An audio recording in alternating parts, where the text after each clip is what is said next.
نماز تہجد باجماعت ادا کرنے کا جواز، یعنی اگر آپ چاہتے ہیں کہ مل کے گھر والے پڑھ لیں تو بھی کر سکتے ہیں، صرف رمضان میں نہیں، رمضان کے علاوہ بھی۔ اور اس میں ابن عباس کی وہ حدیث ہے نا جس میں آپ صلی اللہ علیہ وسلم پڑھ رہے تھے تو وہ ساتھ آ کے کھڑے ہو گئے تو پھر آپ نے ان کو اپنے دائیں طرف کیا، برابر کیا۔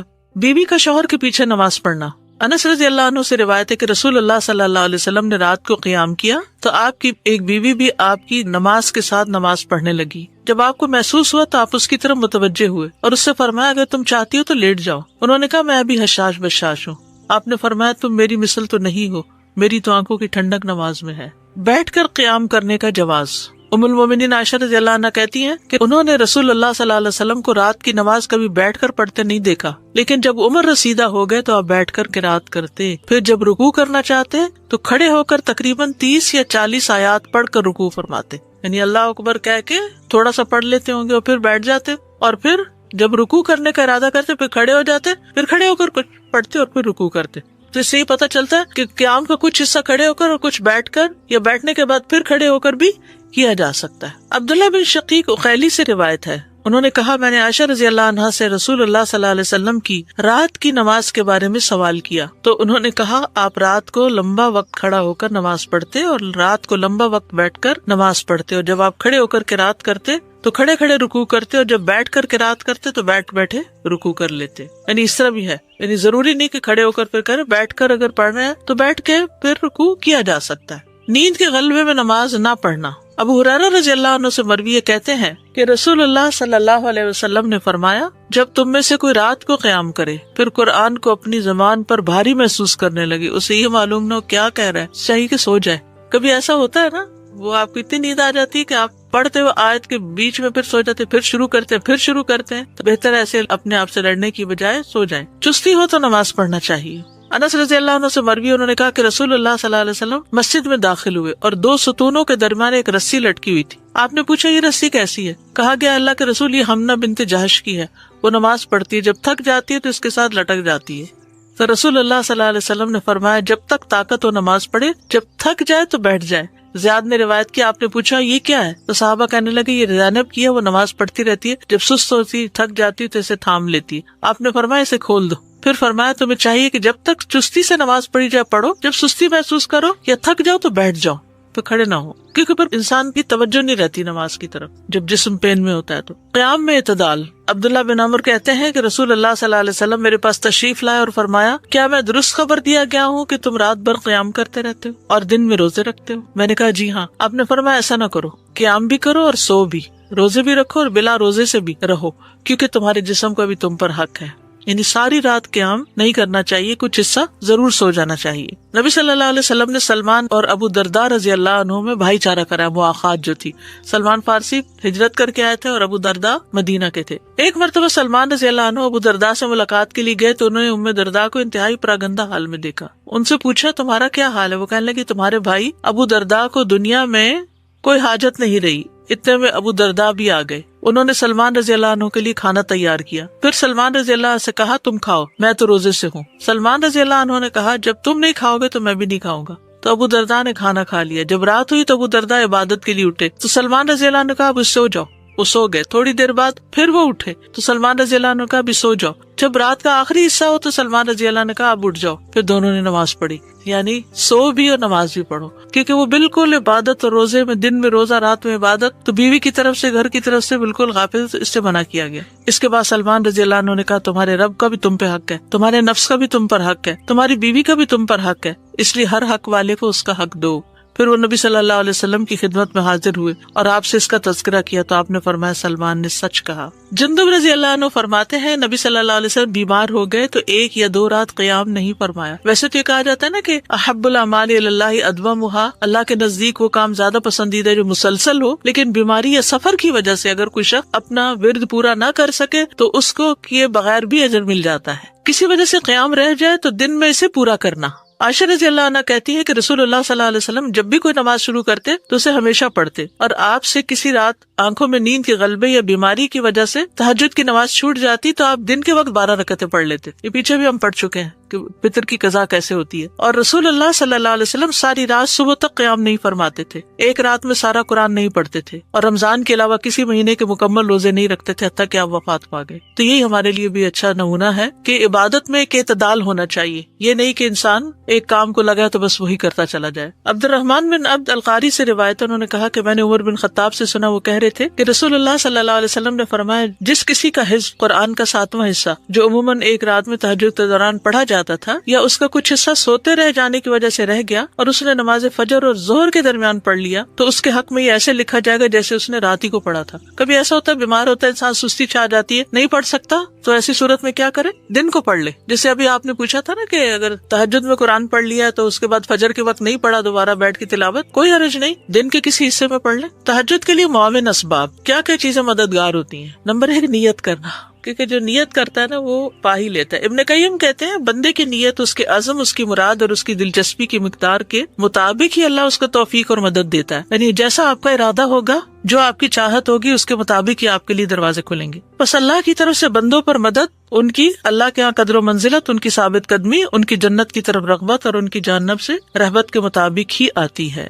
یعنی جتنا آپ ڈرتے ہیں پھر اس کے مطابق ہی آپ کو, یا جتنی آپ رغبت رکھتے ہیں اس کے مطابق ہی توفیق ہوتی. دوسری بات یہ کہ دعا, کہ یا اللہ ہمیں توفیق دے. اور یہ دعا تو بہت ہی خوبصورت ہے کہ ہر نماز کے بعد انسان یہ دعا کرے کہ رب اعنی علی ذکرک و شکرک و حسن عبادتک. اکثر میرے اپنے ساتھ یہ ہوتا ہے کہ نماز پڑھ کے بھی ایسا لگتا ہے جیسے حق ادا نہیں ہوا. پھر جب میں یہ دعا پڑھتی ہوں نا کانشیسلی, تو کہتی ہے اللہ پھر آپ ہی توفیق دے دیں, رب اعنی علی ذکرک و شکرک و حسن عبادتک, کہ حق نہیں ادا ہوا تو اس سے خوبصورت عبادت کی توفیق عطا کر. معاذ بن جبل کہتے ہیں کہ رسول اللہ صلی اللہ علیہ وسلم نے میرا ہاتھ پکڑا اور فرمایا, میں تم سے محبت رکھتا ہوں اے معاذ. میں نے عرض کیا, میں بھی آپ سے محبت کرتا ہوں یا رسول اللہ. تو رسول اللہ صلی اللہ علیہ وسلم نے فرمایا, تم پابندی سے ہر نماز میں یہ دعا مانگا کرو, رب اعنی علی ذکرک و شکرک و حسن عبادتک. پھر گناہ چھوڑ دینا. ایک آدمی نے حسن بصری سے کہا, ابو سعید, میں رات صحت اور تندرستی کی حالت میں گزارتا ہوں اور میں وضو کرنا بھی پسند کرتا ہوں, تو کیا وجہ ہے میں تہجد کے لیے اٹھ نہیں پاتا؟ یعنی میرا دل بھی چاہتا ہے لیکن اس کے باوجود میں نہیں کر رہا. تو حسن بصری نے کہا, تمہارے گناہوں نے تمہیں جکڑ دیا.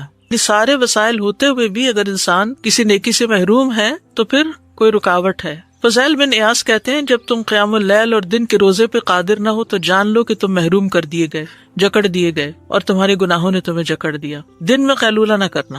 حسن بصری دن کے وسط میں بازار میں کچھ لوگوں کے پاس سے گزرے تو ان کا شور شرابہ اور چیخیں سنی. کہا, کیا یہ لوگ قیلولہ نہیں کرتے؟ ان سے کہا گیا نہیں. تو انہوں نے کہا, میں دیکھ رہا ہوں ان کی رات بری گزرتی. یعنی جو دن کو قیلولہ نہیں کرتا پھر رات کی عبادت اس کے لیے مشکل ہوتی ہے. اسحاق ابن عبداللہ کہتے ہیں کہ قیلولہ کرنا نیک لوگوں کے عمل سے ہے, یہ دل کو مضبوط کرنے والا ہے اور رات کے قیام پر قوت دینے والا ہے. اور واقعی دن کی تھکاوٹ انسان کی دور ہو جاتی ہے اگر چند منٹ بھی آنکھیں بند کر کے خاموشی اختیار کر لے. جاب پر ہی اب تو آپ دیکھیں کہ لوگ پاور نیپ لے لیتے ہیں, جہاں بیٹھے ہوتے ہیں وہیں پر ہی ٹک جاتے ہیں 10 منٹ کے لیے, بالکل چاہے سیٹ پہ پیچھے ریلیکس کر لیں, چاہے افضل تو یہ ہے کہ جیسے ظہر کی نماز انسان پڑھتا ہے نا, تو اس کے بعد جو اذکار کرنے ہوتے ہیں اگر وہیں پر مصلے پر ہی لیٹ جائے اور آہستہ آہستہ اذکار کر لے اور تھوڑی دیر اور خاموشی اختیار کر لے تو قیلولہ ہو جاتا ہے. کم کھانا. سفیان ثوری کہتے ہیں, کم کھانے کو لازم کر لو, تم رات کے قیام کے مالک بن جاؤ گے. عشاء کے بعد گفتگو نہ کرنا. رسول اللہ صلی اللہ علیہ وسلم نے فرمایا, رات کا اندھیرا پھیل جانے کے بعد لایانی گفتگو نہ کیا کرو. اب یہاں تو رات بہت جلدی ہو جاتی ہے, لیکن اس میں یہ ہے کہ لایانی منع کی گئی ہے. کام کی بات ہے اگر یا ضرورت کی کوئی چیز ہے تو اس سے منع نہیں کیا گیا. جب نبی صلی اللہ علیہ وسلم عشاء کی نماز تاخیر سے پڑھتے تو ظاہر ہے اس سے پہلے سونے سے بھی منع کیا گیا, تو پھر ضروری کام جو ہے وہ انسان کر سکتا ہے, اس کو ہارڈ اینڈ فاسٹ رول نہیں ہے. عبداللہ رضی اللہ عنہ سے مرفوعاً مروی ہے کہ صرف نمازی اور مسافر لوگ رات کو گفتگو کر سکتے ہیں, یعنی جنہوں نے دیر سے نماز پڑھنی ہو. اسی طرح اگر کوئی تعلیم کا کام ہے یا کوئی اصلاح کا کام ہے یا اپنا سیلف اسٹڈی ہے, ورنہ پسندیدہ کیا ہے, عشاء کی نماز پڑھ کر جلدی سونا. ابن رافع کہتے ہیں کہ عمر بن خطاب عشاء کی نماز کے بعد لوگوں کو اپنے درے کے ساتھ اکساتے تھے اور کہتے تھے کہ اٹھ جاؤ, شاید اللہ تمہیں رات کی نماز کی توفیق دے دے. زیادہ آرام دہ بستر نہ استعمال کرنا. حضرت عائشہ فرماتی ہے کہ رسول اللہ صلی اللہ علیہ وسلم کا بستر چمڑے کا تھا اور اس میں کھجور کی چھال بھری ہوئی تھی. طہارت کی حالت میں رات کو سونا. نبی صلی اللہ علیہ وسلم نے فرمایا, جب تم رات کو اپنے بستر پر آؤ تو نماز کے وضو کی طرح وضو کرو. یہ فرض نہیں ہے لیکن پسندیدہ ہے, کیونکہ فرشتہ اس کے ساتھ رات گزارتا ہے اور جب وہ کروٹ بدلتا ہے فرشتہ کہتا ہے اللہ اپنے بندے کو بخش دے کیونکہ یہ طہارت پر سویا ہے, اس کی فضیلت ہے. اسی طرح دائیں کروٹ پہ سونا. رسول اللہ صلی اللہ علیہ وسلم فرمایا جب تم میں سے کوئی اپنے بستر پر آئے تو اپنے ازار کے اندرونی کونے سے اپنے بستر کو جھاڑے، کیونکہ اسے نہیں معلوم کہ اس کی جگہ اس کی عدم موجودگی میں کون آ بسا ہے. پھر اپنے دائیں پہلو پر لیٹے اور پھر کہے بسمک ربی وضعت جنبی وبک ارفعہ ان امسکت نفسی فرحمها وان ارسلتها فاحفظها بما تحفظ به عبادک الصالحین. امام ابن القیم کہتے ہیں کہ آپ صلی اللہ علیہ وسلم کا دائیں کروٹ پر لیٹنے میں ایک راز پوشیدہ ہے، وہ یہ کہ دل بائیں پہلو میں موجود ہے. جب انسان بائیں پہلو پہ لیٹے گا تو اس کو بوجھل نیند آئے گی، کیونکہ وہ آرام پرستی اور راحت میں چلا جائے گا، اس کے لیے نیند بوجھل ہو جائے گی. آپ نے کبھی تجربہ کیا ہوگا کہ اگر رات کو نیند نہ آئے اور آپ لیفٹ سائڈ پہ سوئیں تو نسبتاً جلدی نیند آتی ہے. اس کا میں نے خود ایکسپیرینس کیا. اور جب وہ دائیں پہلو پر لیٹے گا تو بے چین ہی رہے گا، جی بھر کے نہیں سو سکے گا، کیونکہ دل بے قرار ہوگا اور اپنی جگہ کو طلب کرے گا اور اس کی طرف مائل ہوگا. اسی وجہ سے طبیب کہتے ہیں کہ بائیں طرف سویا جائے، یعنی ڈاکٹرز وغیرہ کہتے ہیں، کیونکہ اس سے مکمل آرام حاصل ہوتا ہے اور نیند خوشگوار آتی. لیکن شارع دائیں پہلو پہ سونا پسند کرتے ہیں تاکہ انسان کی نیند بھاری نہ اور قیام اللیل میں سویا نہ رہ جائے. ویسے تو انسان کروٹیں بھی بدلتا رہتا ہے، تو دائیں پہلے پر اگر سوئے گا تو پھر بائیں پر کچھ دیر ہوا تو پھر رائٹ پر ہو تو آخری حصہ جو ہے اگر رات کا جس وقت اٹھنا ہو اگر اس میں دائیں پہلو پہ سویا ہوا ہو تو اٹھنے میں آسانی ہو جائے گی. اس کو نفس سے مجاہدہ کرنا، یعنی اپنے ساتھ لڑائی کرنی پڑتی ہے، تب انسان رات کو اٹھنے کے قابل ہوتا ہے. والذین جاہدوا فینا لنہدینہم سبلنا، جو لوگ ہماری راہ میں جدوجہد کرتے ہیں ہم ان کو یقیناً اپنی راہیں دکھا دیتے ہیں. جی اب تو الارم وغیرہ ہیں اٹھا دیتے ہیں، لیکن اگر ایک روٹین بن جائے تو آپ خود بھی اٹھ جاتے ہیں پھر، چونکہ نیند پوری ہو چکی ہوتی. تہجد پڑھنے کے کچھ تقاضے بھی ہیں. سب سے پہلی بات ہے کہ ریاکاری اور دکھاوے سے بچنا چاہیے. اس کو مینشن نہیں کرنا چاہیے، لوگوں کے سامنے اپنی مجلسوں میں بیٹھ کر ذکر نہیں کرنا چاہیے، لوگوں پہ ظاہر نہیں کرنا چاہیے، کیونکہ دکھاوا جو ہے وہ انسان کے لیے مہلک ہے. مخفی کیسے رکھتے ہیں؟ ایک آدمی نے تمیم بن اوس داری سے پوچھا اور ان سے کہا آپ کی رات کی نماز کیسی ہوتی ہے؟ تو بہت زیادہ ناراض ہوئے. پھر کہا اللہ کی قسم ایک رکعت جو میں رات کی تنہائی میں ادا کرتا ہوں یہ مجھے ساری رات ایسی نماز ادا کرنے سے بہتر ہے جو میں لوگوں کے سامنے بیان کروں. یعنی لوگوں کو دکھا کر میں بہت بڑا بھی بتاؤں تو وہ ضائع ہے میرا، اس کی نسبت تھوڑی پڑھ لینا اور کسی سے ذکر نہ کرنا مجھے زیادہ پسندیدہ ہے. ایوب سختیانی پوری رات قیام کرتے، جب فجر قریب ہوتی تو واپس لوٹ جاتے اور اپنے بستر پہ لیٹ جاتے. جب صبح طلوع ہوتی تو اپنی آواز بلند کرتے گویا کہ اسی وقت اٹھے، یعنی گھر والوں کو بھی نہیں بتانا چاہتے تھے. قیام کی عادت اپنانے کے بعد اسے چھوڑنا نہیں چاہیے. عبداللہ ابن عمرو ابن العاص کہتے ہیں کہ رسول اللہ صلی اللہ علیہ وسلم نے مجھ سے فرمایا اے عبداللہ فلاں کی طرح نہ ہو جانا کہ وہ رات کو قیام کرتا تھا پھر اس نے چھوڑ دیا. نبی صلی اللہ علیہ وسلم چھوڑتے نہیں تھے، بیمار ہوتے یا کسل مندی ہوتی تو بیٹھ کے پڑھ لیتے تھے نماز. پھر اسی طرح زبان سے کسی کو تکلیف نہ دینا. صحابہ نے کہا اللہ کے رسول فلاں عورت دن میں نفلی روزہ رکھتی ہے، رات کو قیام کرتی ہے اور اپنے پڑوسیوں کو تکلیف دیتی ہے. آپ نے فرمایا وہ جہنم میں ہوگی. انہوں نے کہا اللہ کے رسول فلاں عورت فرض نمازیں ادا کرتی ہے اور پنیر کے بنے ہوئے ٹکڑوں سے صدقہ کرتی ہے، تھوڑا بہت صدقہ کرتی ہے اور اپنے پڑوسیوں کو تکلیف نہیں دیتی. فرمایا وہ جنت میں ہوگی. یعنی تہجد پڑھ کے بعض اوقات ہم یہ سمجھتے ہیں چونکہ ہم بہت نیک ہیں اس لیے ہمیں حق حاصل ہو گیا کہ اب ہم جیسے چاہیں عمل کریں. یعنی بعض اوقات اپنے ایک عمل کو اچھا کرنے کی وجہ سے دوسرے اعمال کے بارے میں کیئر لیس ہو جاتے ہیں، اور زبان کے گناہ تو ویسے ہی مہلک ہیں، تو اس سے بچنے کے لیے.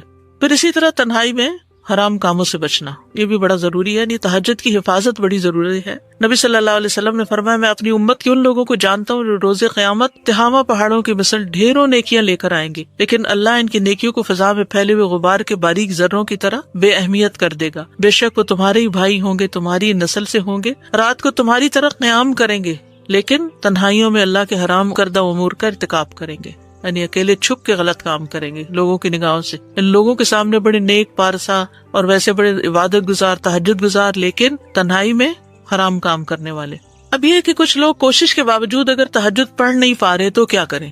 جیسے آپ نے سوال کیا تھا نا اس وقت کہ دن بھر کام کرتے ہیں، جاب پر جاتے ہیں، تھکے ہوئے آتے ہیں، رات کی نیند پوری نہ ہو تو صبح اٹھ کے پھر کام پہ جانا مشکل ہے، اور ہفتے کے 5 یا 6 دن مسلسل یہی روٹین ہوتی ہے. تو ایسے میں پھر انسان اور کیا کر سکتا ہے؟ ظہر سے قبل 4 سنتیں پڑھنا. ابو صالح مرفوعاً اور مرسلاً دونوں طرح بیان کرتے ہیں کہ رسول اللہ صلی اللہ علیہ وسلم فرمایا نماز ظہر سے قبل 4 سنتیں سحری کے وقت کی نماز کے برابر ہو جاتی ہیں. یعنی ایسے لوگ قیام اللیل کا کچھ نہ کچھ اجر پا لیتے ہیں. رات کے وقت 100 آیات کی تلاوت کرنا. رسول اللہ صلی اللہ علیہ وسلم نے فرمایا جس نے رات کو 100 آیات پڑھی اس کے لیے ساری رات کے قیام کا ثواب لکھا جاتا ہے. تو یہ کب پڑھی؟ عشاء کی نماز میں پڑھ لیں، عشاء کے بعد کے جو نوافل ہیں اس میں پڑھ لیں.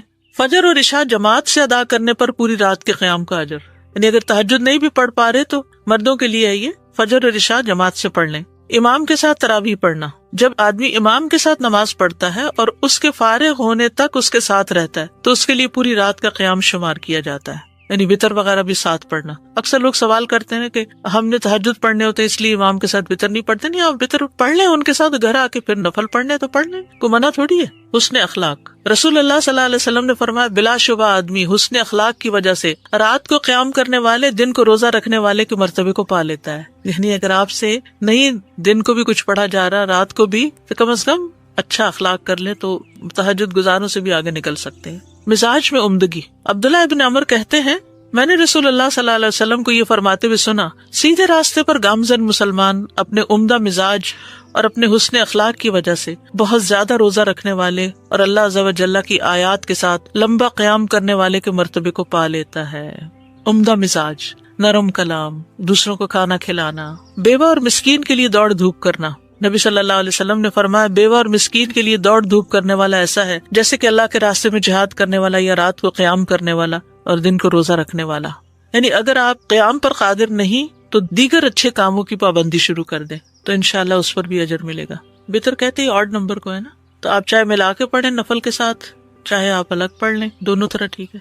بیوہ اور مسکین کے لیے دوڑ دھوپ ایسے ہے کہ مثلاً ایک عورت بیوہ ہو گئی, خصوصاً اس ملک میں آپ دیکھیں, اب اس نے بچوں کو اسکول چھوڑنا ہوتا ہے. اب آپ کہتے نہیں آپ عدت میں ہیں, ہم آپ کے بچوں کو, جب تک آپ کی عدت ہے ہم چھوڑ دیتے ہیں. تو آپ کیا کر رہے ہیں, اپنے بچوں کے ساتھ اس کے بچوں کو بھی چھوڑنے جا رہے ہیں, لینے جا رہے ہیں, تو دوڑ دھوپ کر رہے ہیں. اسی طرح آپ اس کی گروسریز کر دیتے ہیں, یا ہسبینڈ نہیں ہے, آپ اس کو گاڑی نہیں چلانی آتی, مثلاً فار ایگزامپل ڈاکٹر کے پاس جانا ہے, وہاں لے جاتے ہیں. اس کو کوئی مشکل ہے, کسی کام میں کوئی مشورہ چاہیے, تو آپ دیکھیے کہ پہلے تو خاندان اسی طرح ایک دوسرے کی کیئر کیا کرتے تھے نا. اگر کوئی ایک شخص فوت ہو جاتا تو یتیموں کے ساتھ کتنی محبت اور شفقت اور ان کا خیال رکھنا, کوئی تعلیم کی ذمہ داری لے رہا ہے اور کوئی بیوہ کے نکاح ثانی کی ذمہ داری لے رہا ہے, کوئی کسی طرح یعنی ان کو پھر سے واپس سوسائٹی کے ایک پروڈکٹیو ممبر بنا دیا جاتا تھا. اب دیکھیے کہ جب آپ کسی کو شودہ سمجھتے ہیں یا مسکین سمجھ کر صرف اس کا ہی احساس دلاتے ہیں اور اس کو اس کے پاؤں پہ کھڑا ہونے کے لیے محنت نہیں کرتے. بھاگ دوڑ کس چیز کا کنایا ہے, محنت کا, کہ ان کے لیے یا تو ہیلپ کرنے میں محنت کرنا یا ان کو ان کے پاؤں پہ کھڑا ہونے کے لیے محنت کرنا. جیسے یتیم بچے کا حق صرف یہی نہیں کہ اس کو کھلایا پلایا جائے, بلکہ اس کی تعلیم, تربیت. حضرت عائشہ کی گود میں بے شمار یتیم بچے تھے اور بعض اوقات وہ ان کو مارتی بھی تھی, یہ بھی میں نے کہیں پڑھا تھا کہ ان کی تربیت کے لیے ان کے ساتھ سختی بھی برتتی تھی, جیسے اپنے بچے کے ساتھ, جیسے ایک اپنی ماں کرتی ہے اپنے بچے کے ساتھ کرتے ہیں. ہر وقت لاڈ تھوڑی کرتے ہیں, کبھی ڈسپلن بھی تو کرتے ہیں.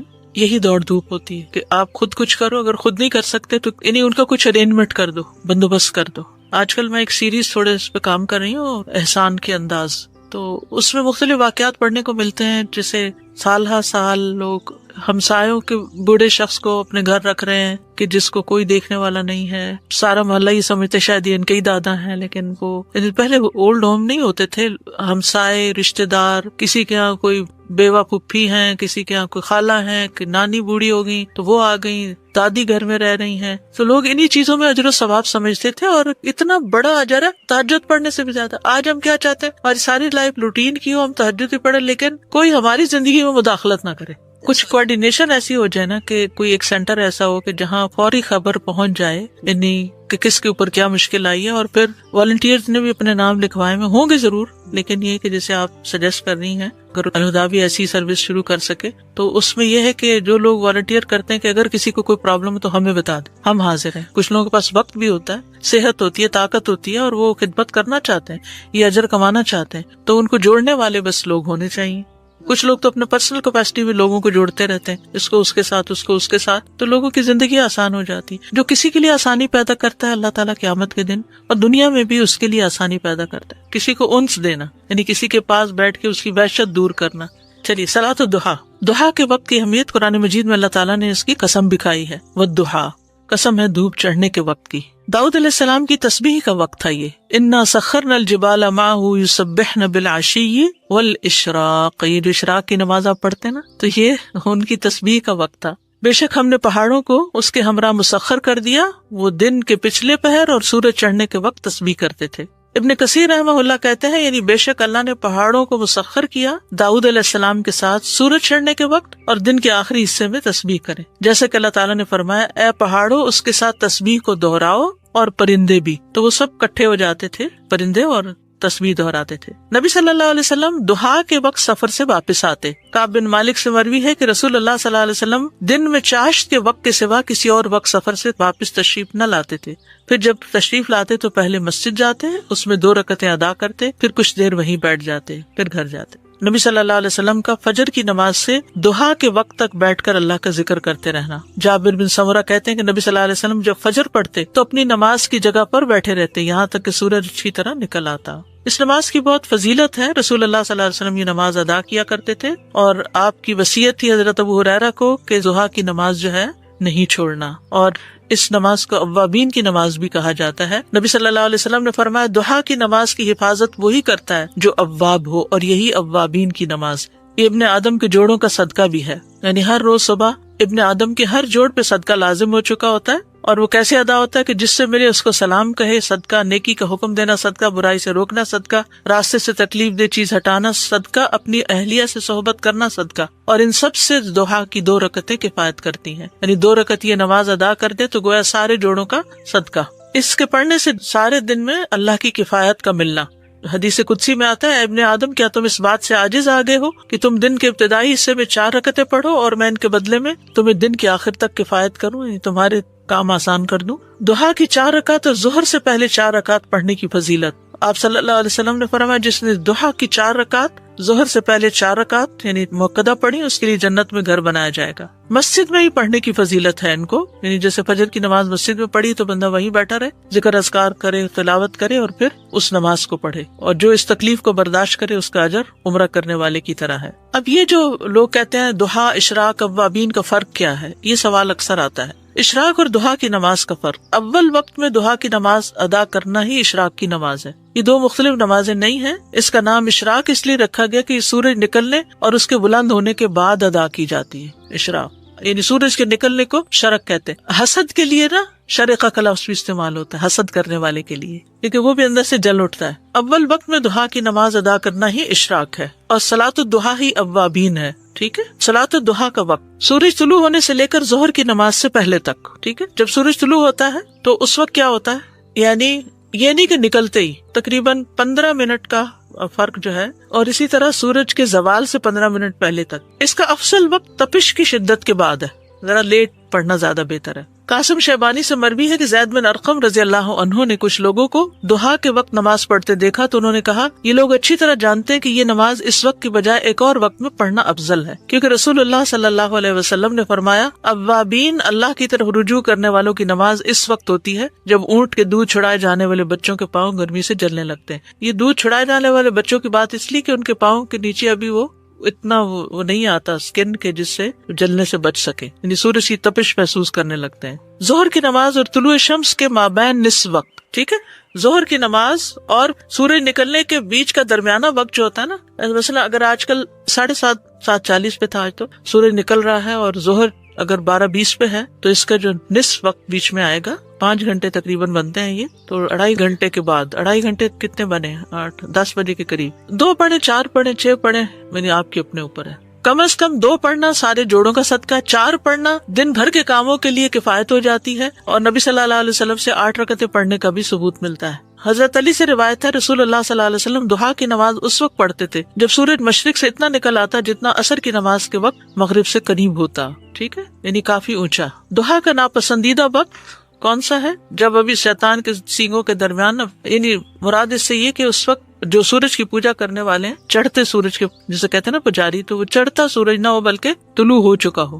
صلاۃ الضحیٰ کی رکعات کم سے کم 2، زیادہ کی کوئی تعداد نہیں، 4 سے زیادہ پڑھنے پہ کوئی حرج نہیں۔ نبی صلی اللہ علیہ وسلم نے فتح مکہ کے موقع پر 8 رکعت پڑھی، 4 پڑھتے تھے اور جتنی چاہتے تھے بڑھا دیتے تھے۔ آپ صلی اللہ علیہ وسلم ضحیٰ کی نماز 6 رکعت بھی ادا کرتے تھے، یہ بھی ملتا ہے۔ اس نماز میں مختصر قرات ہوتی ہے، ٹھیک ہے۔ صلاۃ الضحیٰ کے بعد کا ذکر، مسنون ذکر جو پچھلی دفعہ میں نے آپ کو بتایا تھا، اللہم اغفر لی وتب علی انک انت التواب الرحیم۔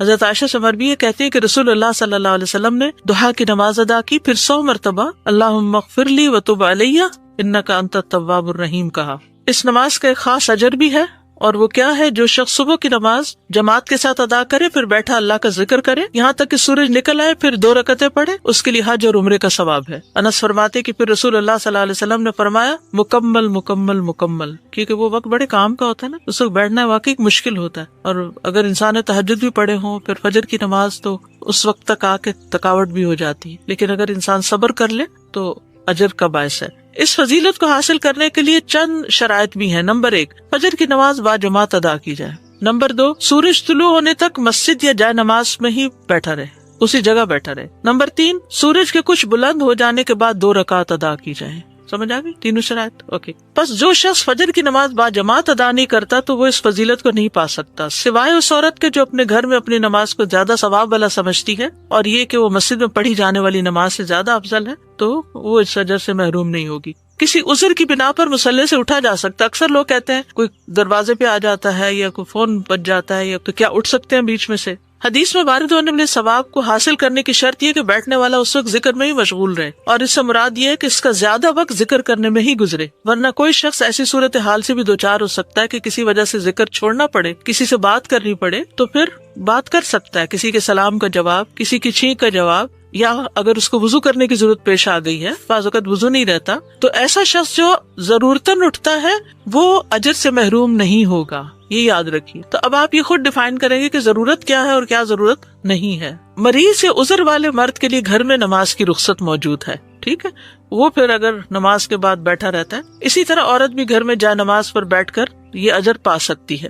اجر کو پانے کے لیے عورت کا گھر کے کاموں سے علیحدہ ہو کر جائے نماز کو لازم ہونا ضروری ہے. تو اصل اجر کس بات پر ہے؟ بیٹھ کر عبادت میں وقت گزارنے پر، ٹھیک ہے. اب یہ ہے کہ آپ سوچتے ہو کہ اب تہجد پڑھنا، پھر یہ پڑھنا، پھر وہ بیٹھے رہیں، تو پھر وہی سوال کہ باقی کام کس وقت. یاد رکھیے ہر چیز ہر ایک کے لیے پاسبل نہیں ہوتی. لوگ مختلف ہوتے ہیں، ان کے کام مختلف ہوتے ہیں، ان کی ضروریات مختلف ہوتی ہیں، ان کی صلاحیتیں، ہمتیں مختلف ہوتی ہیں. تو ہر ایک کے لیے کچھ نہ کچھ ہے. کوئی ایک چیز کی پابندی کر سکتا ہے، کوئی دوسرے کی کر سکتا ہے، کوئی تہجد پڑھ سکتا ہے، کوئی جماعت کے ساتھ نماز مسجد میں جا کے پڑھتا ہے، کوئی جماعت کے بعد جلدی رزق کمانے کے لیے نکل جاتا ہے تو وہ رزق کے حلال کمانے کا اجر پاتا ہے، اور جس کا کام نہیں ہے وہ مصلی پر بیٹھ کر اجر کماتا ہے. کوئی بیوہ اور مسکین کے لیے بھاگ دوڑ کر کے اجر کماتا ہے. تو اس لیے پھر کیا کہنا چاہیے؟ دین میں وسعت ہے، ٹھیک ہے، وسعت ہے. یہ نہیں کہ ہر چیز ہر ایک کو کرنا لازم. ہاں اللہ توفیق دے سب کچھ کریں، اور جب جب جس چیز کا موقع ملے، جو اپرچونٹی ملے، اس کو کر ڈالیں. وآخر دعوانا ان الحمدللہ رب العالمین. سبحانک اللہم وبحمدک، اشہد ان لا الہ الا انت، استغفرک واتوب الیک. السلام علیکم ورحمۃ اللہ وبرکاتہ.